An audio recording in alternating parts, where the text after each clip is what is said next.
qu'ils arrivaient à une conclusion, on libérait une portion des gens. Amen. Hein? On dit, mais vous laissez vos femmes et vos enfants ici et vous partez, je vous libère. Moïse dit non. C'est-à-dire, quand on dit vous partez, c'est-à-dire que c'est une portion de gens qui est partie, mais sans femmes et sans enfants. Alors quand il dit, non, non, prenez les femmes et enfants, mais laissez le troupeau.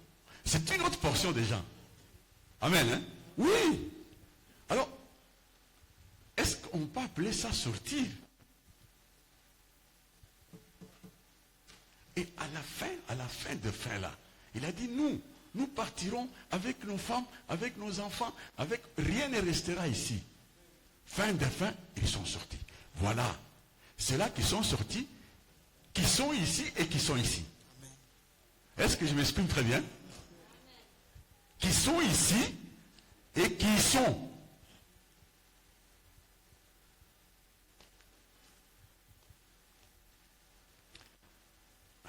Amen. Hein? Amen. Regardez, on va revenir. Le peuple est sorti. Il a marché dans le désert. Tu as pris la décision. Tu veux travailler, tu veux servir Dieu. Tu peux commencer. Le problème est-ce que tu vas arriver. La drachme se garde du début jusqu'à la fin. C'est à la fin qu'on se rend compte qu'on a la 11e drachme. Est-ce que je parle à quelqu'un? Alors, le peuple est sorti. Tu vas me prendre un livre. Prends Nombre, chapitre 22, 1 à 2, 5 à 6. Et tu prendras 23, Nombre 23, 20, et tu vas sauter 25. Israël est sorti. C'est-à-dire que toi, tu as pris la décision. Sorti, ou tu n'es pas sorti, mais je t'accorde cette caution-là. Tu es quand même sorti. Mais regardez comment ça va se passer. Ils sont sortis. Ils ont marché. Ils ont traversé la mer Rouge. Ils sont arrivés à Sinaï. Vous connaissez tout ce qu'il y a eu. Mais après, ils ont continué leur bonhomme de chemin. Mais arrivés tout près de Canaan, c'est là où se posent des problèmes. Ils ont traversé les Jourdains. Oui? Nous lisons le livre de Nombre, chapitre 22, 5 à 6. Nous lisons au nom de Jésus-Christ. 1, 2, sauter, 5, 6. Oui. L'entête nous dit Balaam. Balaam, c'est le prophète. Balaam, c'est la parole que vous écoutez. Oui? Les enfants d'Israël partirent et ils campèrent dans les plaines de Moab, au-delà du Jourdain. Voilà. Vous comprenez qu'ils sont partis de l'Égypte. Très bien. Ils ont marché, comme je vous disais, ils ont traversé le désert de Sinaï. Ils sont arrivés jusqu'à traverser le Jourdain. Le Jourdain, c'est ça le problème. Amen. Hein? Amen. Le Jourdain, c'est l'évangile. Et le diable, c'est là où il campe. C'est là où il campe. Parce qu'il sait que c'est dans ce fleuve-là qu'il y a la pierre d'achoppement. C'est dedans là. La religion commence par là. Est-ce que tu comprends, Michel? Okay. La religion commence dans l'évangile.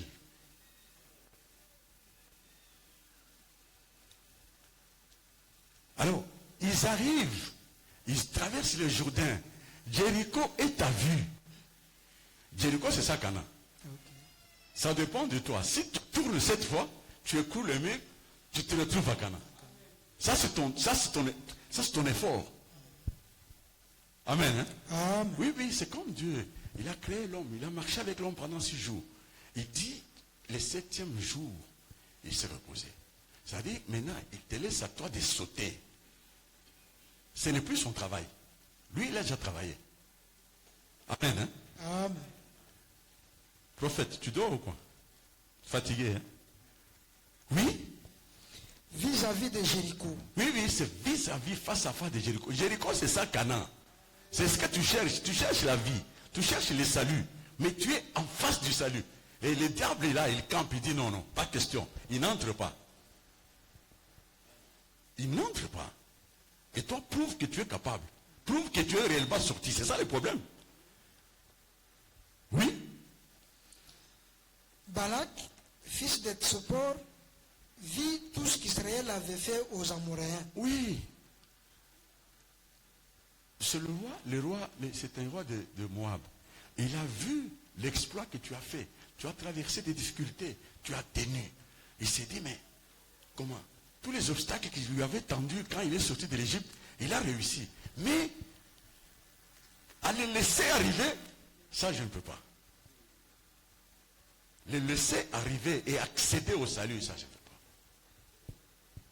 Oui? 5.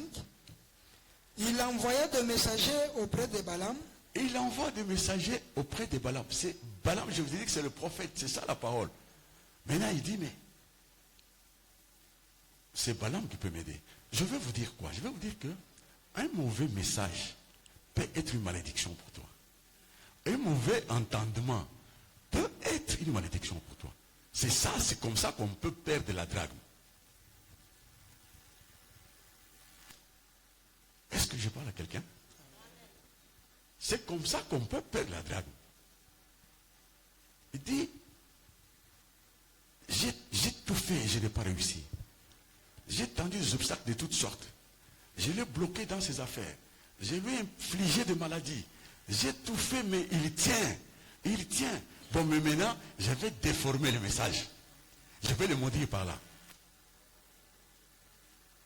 Et tu es là. Tu écoutes. Sans écouter. Déjà là-bas, là. La promesse est bannie. Qu'est-ce qu'il dit à Balaam? Il envoya des messages auprès de Balaam, fils Oui. de Béor, à Pétor sur le fleuve, Oui. dans le pays des fils de son peuple, Oui. afin de l'appeler et de lui dire, voici, Voici un peuple est sorti d'Égypte. un peuple sorti de l'Égypte. Oui. Il couvre la surface de la terre Il couvre la surface. Rien ne se dresse contre lui. et il habite vis-à-vis de moi. Il habite vis-à-vis de moi. Oui et où? On dit toujours que là où se trouvent les enfants de Dieu, le diable est là. Parce que là, s'il faut accéder au salut, il dit, ils sont en face de moi maintenant. Oui? Viens, je te prie, Viens maintenant, je te prie. maudis-moi ce peuple, Maudis-moi ce peuple. car On demande au prophète de maudire le peuple.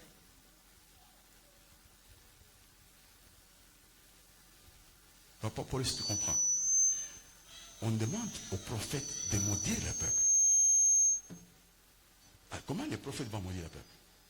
Il peut maudire le peuple, soit en donnant un mauvais message. Mais comme ce n'est pas le cas, on peut maudire le peuple parce que le message, lui, il est là. Tout ce que vous trouvez, tout ce que nous voyons aujourd'hui à travers le monde, toutes les farces qu'il y a, ce n'est pas la peine qu'on revienne là-dessus. Vous voyez comment ça se passe. Aujourd'hui, il y a des gens, c'est hier plutôt, on a perdu cette personne. Mais pour quel objectif?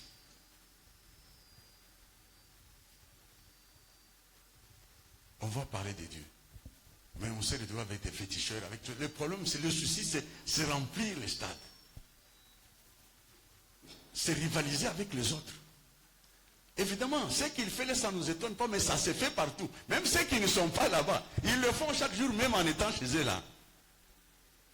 Amen. Il vous arrive de suivre le message sur les réseaux. Donc, même en n'étant pas au stade, celui-là a fait le stade. Mais il y en a beaucoup. Quand ils sont chez eux là, mais écoutez, vous allez vous dire, mais effectivement, à l'époque, je me disais, mais quand Dieu dit, la moisson est grande, j'ai posé la question, mais il y a des pasteurs, il y a des églises. Mais il n'y a pas d'église. Il n'y a pas d'église.